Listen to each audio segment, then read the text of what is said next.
everyone, and very welcome to NOTE's first quarter report.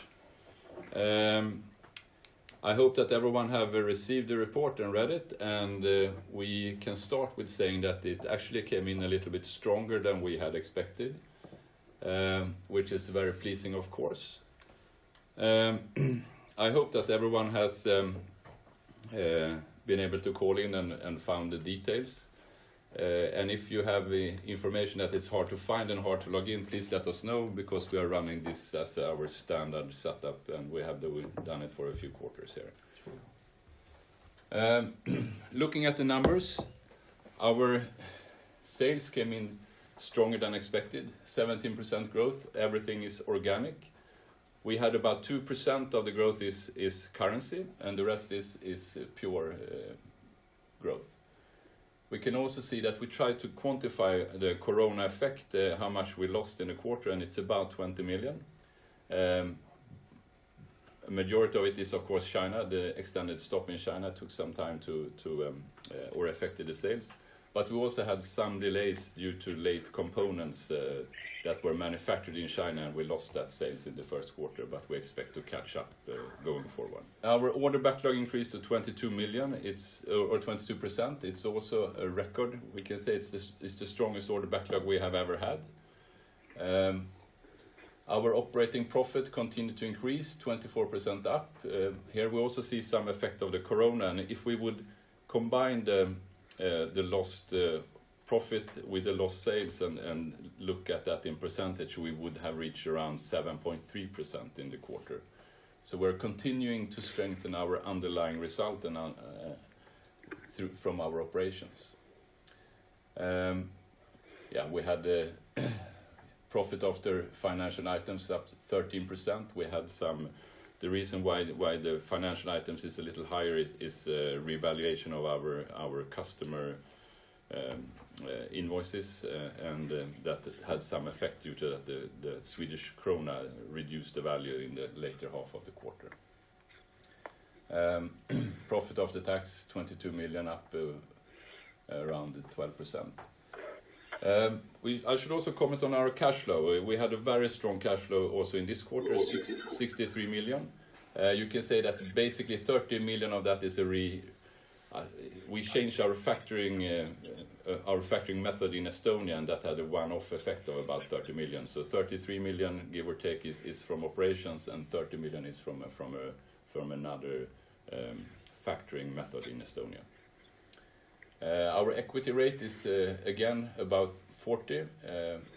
We were at 37% last year, and we are far above our target of 30%. And our financial position today is really, really strong as we see it.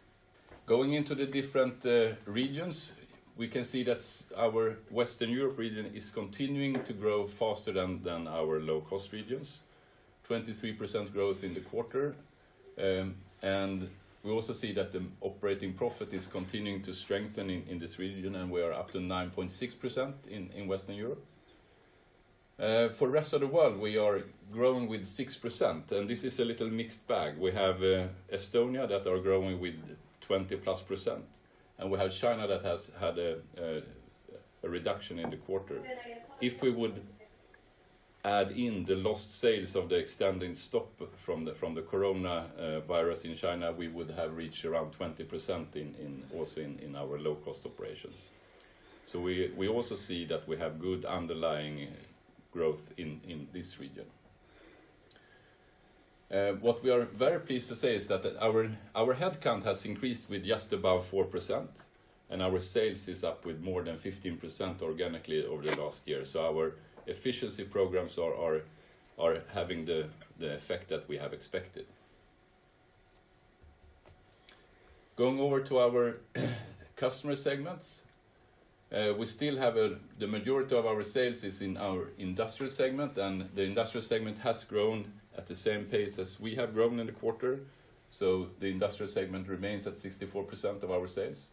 And as I said before, this is a lot of companies, a lot of different markets. So we can say that we could have divided the industrial into maybe 10 sub-segments, and we can say that everyone is very scared of that the industrial segment is a weakness when the economy is slowing down. We don't see that because we have so many different customers in here. But it's very pleasing to see that our second target area, which is MedTech, is growing very fast in the quarter. We have more than 80% growth in this area, and it has become our second largest segment in this quarter. We know that we had some delays of our sales in the communication area, so the underlying sales in this area is higher. Part of the lost sales in the Q1 comes from the communication area, and if that would have gone out, the communication would still have been our second largest area.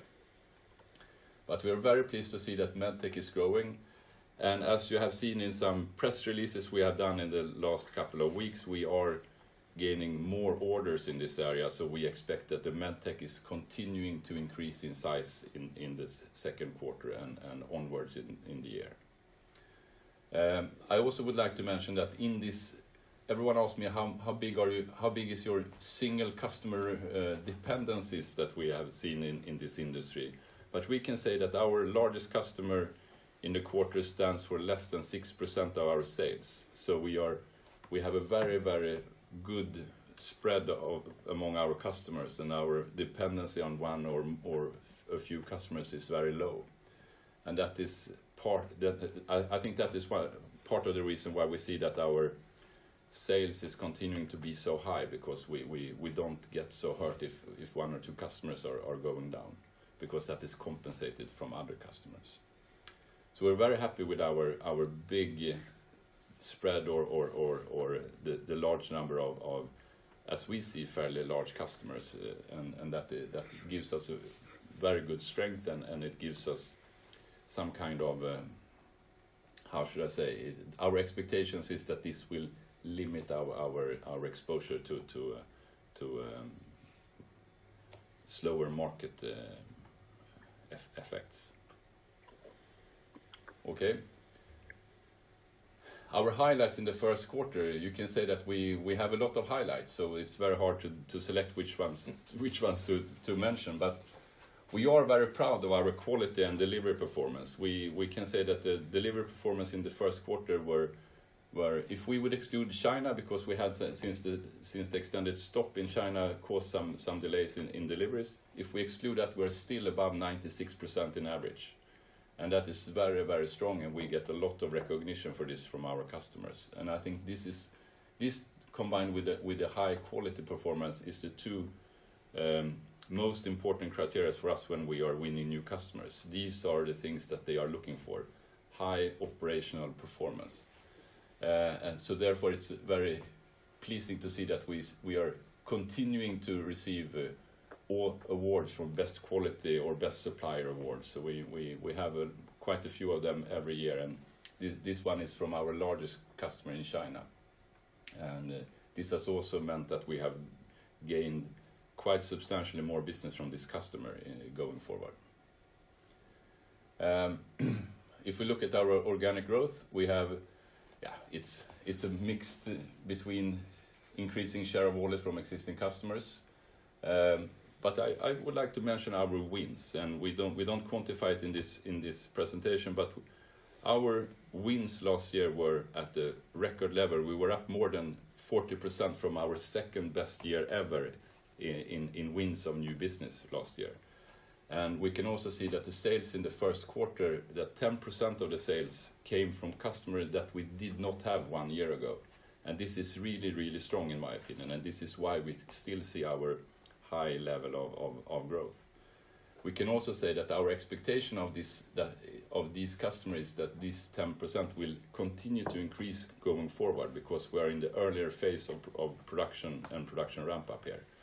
So we will continue to get good growth out of this group of customers. That in combination with the strong wins that we had last year, and several of those are not yet in production, so that is still yet to come. So we have high expectation of the future. A lot is due to our high pace in winning new customers and winning more business from existing customers.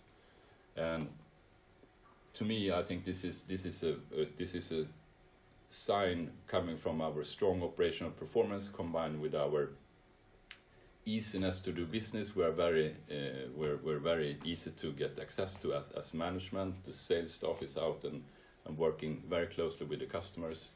So we see that this in combination is providing us with a very strong pipeline of new customers and new quotes that are in the negotiation process.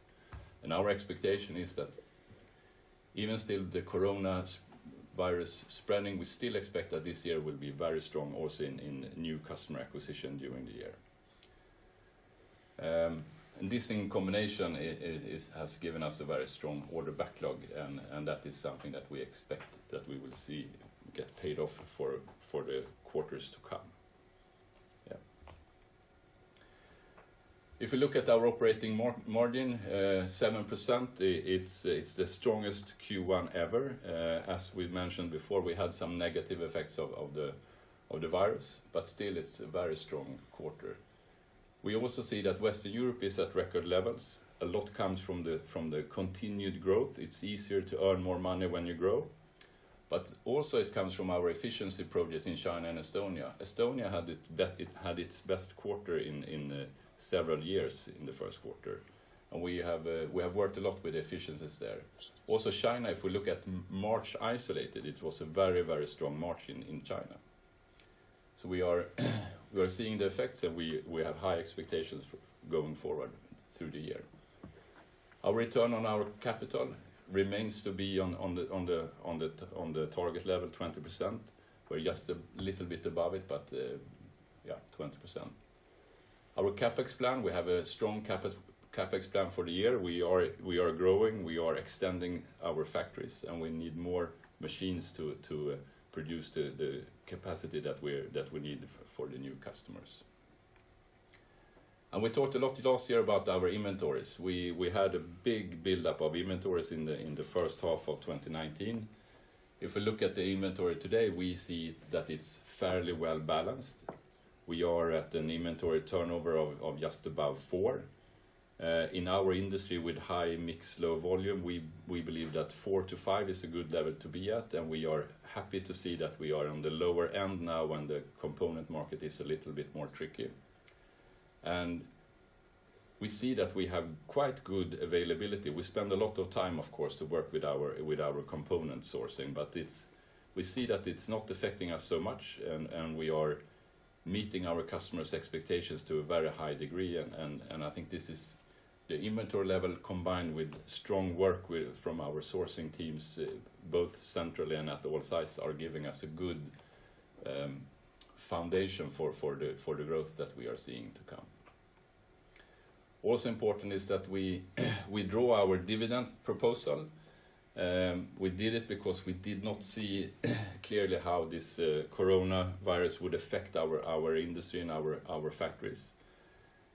If we look at it today, we have a very strong financial position, and we have communicated that when we see that we are through the virus, we intend to evaluate where we are, and if the financial situation allows, we will call for an extra annual general meeting to confirm a dividend. So it's not withdrawn, it's rather postponed. And last bullet here, we have stated before, but today we are expecting to cancel the 1 million shares that we bought back about a year ago. But it's subject for the AGM later today.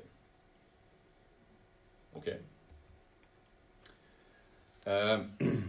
So, future.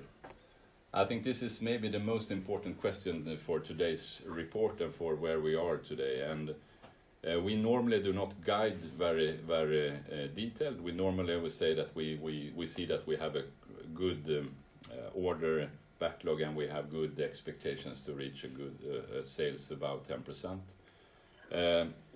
With where we are today, I read a lot of reports the last couple of days, and many of our companies out there in the Swedish media are saying that they don't know how to guide for the second quarter, so they rather not guide at all.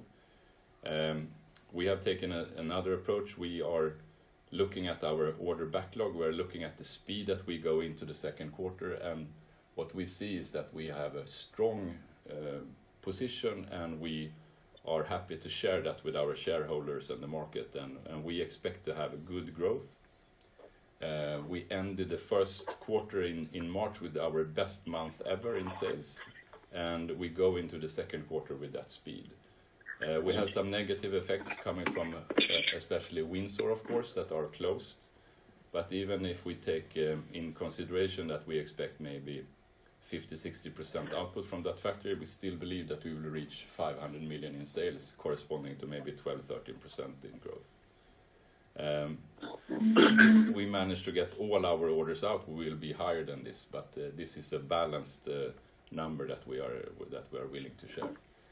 And we can also say that if we see that we are below or above this, we will come back with information during the quarter. We think that during these tricky and uncertain times, it's much better to try to be open and guide as much as we can to provide all of you with the information, the best information that we have, so you feel comfortable in where we are heading.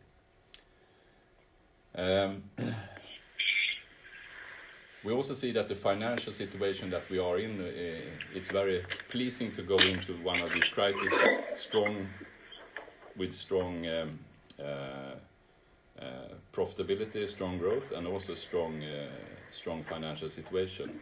We know that some of our competitors and colleagues out there are struggling a little bit, and we might see good opportunities to do some structural deals going forward in the quarter and in the year to come.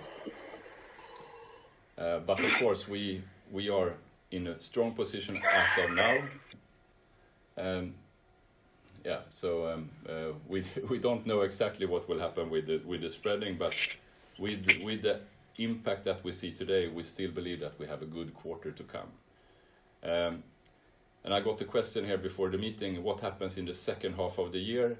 It's of course very hard to say.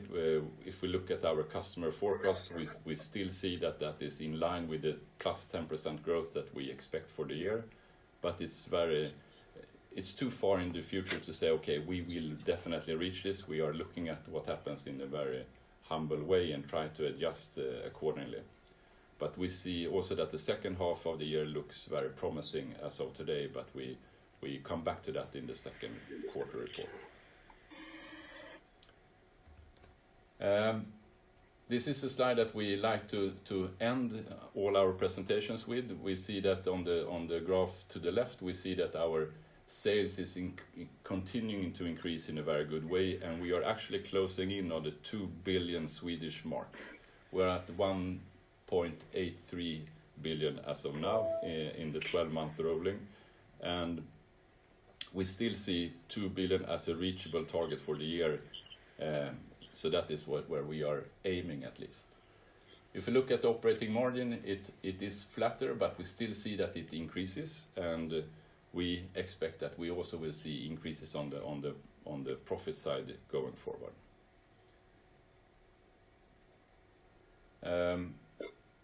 So with that, it's not so much more to say, so I open the floor for questions. This is Thomas Tang from Medium Invest. First of all, congratulations with yet another great quarter. I have a couple of questions. First, just maybe a small clarification. You say that March, in the month of March, you actually were above estimated, above your budget. That's before. That's your budget or your expected revenue and earnings before any corona impact, I assume. No, it's included. We can say that March, in the month of March, we did not have so much corona effect because China was already going with full speed, and Windsor only closed the production like April 27th. So we maybe lost two days or March 27th. So we lost 2-3 days in Windsor, and that was maybe 2-3 million only, so it was a very small effect. So March was a quite clean month with strong China, and Windsor open more or less the full month. Okay, so you were above your expectations from last year, actually. Yeah. Second, you had yet another great quarter in cash flow. When we look at the part of your cash flow that comes from working capital, where obviously a couple of years ago your working capital started to increase in share of revenue because of a strained components market, and now it has been coming down. Is it now at a normalized level? So we should expect that the cash flow going forward should not be extraordinarily good, but just follow earnings more or less. Yeah, I would say that you are in some kind of balanced answer. I would say yes, you are probably correct. We are expecting our inventory turnover to gradually continue to improve a bit, but not much. So you are correct. Then we know that the coming quarter and the coming quarters will be a little tricky. So we might see deviations from that statement. But yes, we have a working capital situation that we are fairly pleased with as it is, also without the coronavirus spreading. And on your order backlog, it was at 25% higher at year end, and now it's at 22% higher, which is a very modest decline, all things considered. Any flavor you can give on the development would be appreciated. Is it any flavor on how your customers are reacting would be appreciated. Yeah. Okay. We can say that the reduction from 25 to 22 is mainly coming from effect of one customer. We're working with some defense customers, and we got a large order about a year ago that we have been producing and selling, and we are getting to the later third of the sales to that customer, and that's why the order backlog is reducing. If we would exclude that order, we would still see that our order backlog is at the same level, or rather increasing a very small bit. So the overall picture is very strong. Then we can say that there are some shifts in this, and we have some medtech customers that are working with the products that are getting a positive effect of the virus. So of course our medtech part of our order backlog has increased in share. It also increased already in production, but the share of the order backlog is even stronger than the share it has increased in the sales in the first quarter.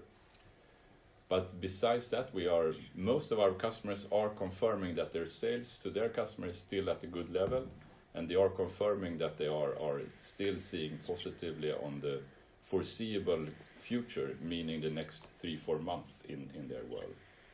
So we expect that we will have a quite good quarter, and given that our customers are not going into more difficulties, we also expect the second half to be at a fairly good level. So that's a general picture. And now you already touched on my next question, which is MedTech, where you had 83% growth, and now you just mentioned that the share of the order backlog increases even more. Maybe you could take us through the journey you've been on MedTech and what you expect going forward. Yeah, it's we started some years ago to target this as a specific target area, and we can always discuss if this is a good or bad area to be in. We believe it's a good area, and one reason is of course that it's if you have been awarded business, it's a business that you can expect to have going forward, because there are all the medtech production is always surrounded with these regulatory approvals and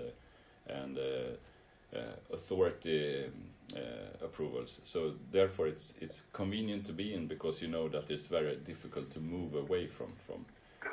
We see that margins are stable. They're not that much higher than any other segment, but it's good and stable margins, and it's often that customers are very stable in their demand. So it gives a good foundation for your sales in every month that you have a bigger part of MedTech. So what we did was that we started to get the medical ISO approvals, and we started to build up capacity around clean rooms and stuff like that to be able to bring in the MedTech customers that we need. And this has given a good effect, and we see that we have attracted some new customers. We have attracted more volume from the customers we have, and we are still expecting that this segment will continue to increase.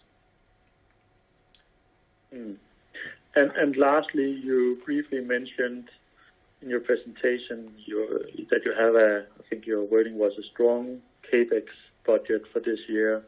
Could you be more concrete on your CapEx budget, or maybe give some general rule of thumb about how much capital is needed to continue your growth journey? Yeah, this depends a little bit on where we win new customers, but what we see is that we need to invest in more SMD capacity, so we have a few more machines that are going to be bought and implemented. We have had a capex level the last 2 years that have been just about 30 million per year, and we will be quite much higher than that. Maybe 50 to 60 million is our expectation for capex this year. We are a little hesitant to push the button on all the investments due to the uncertainty in the environment, but we are still expecting to be at this level.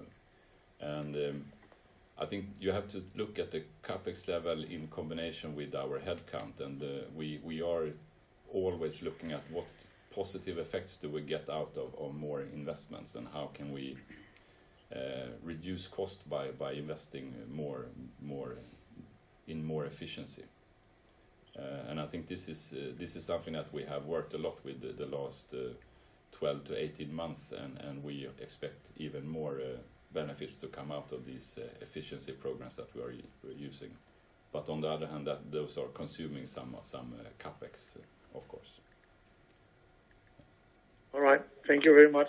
Stay safe and keep up the great work. Thank you, Thomas.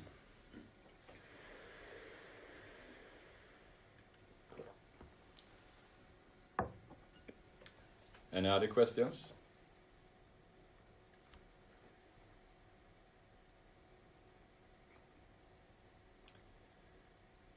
If not, we will close the meeting, and I thank you all for listening, and I hope you're all safe out there, and that we are getting through this difficult situation in a good way. So thank you for listening.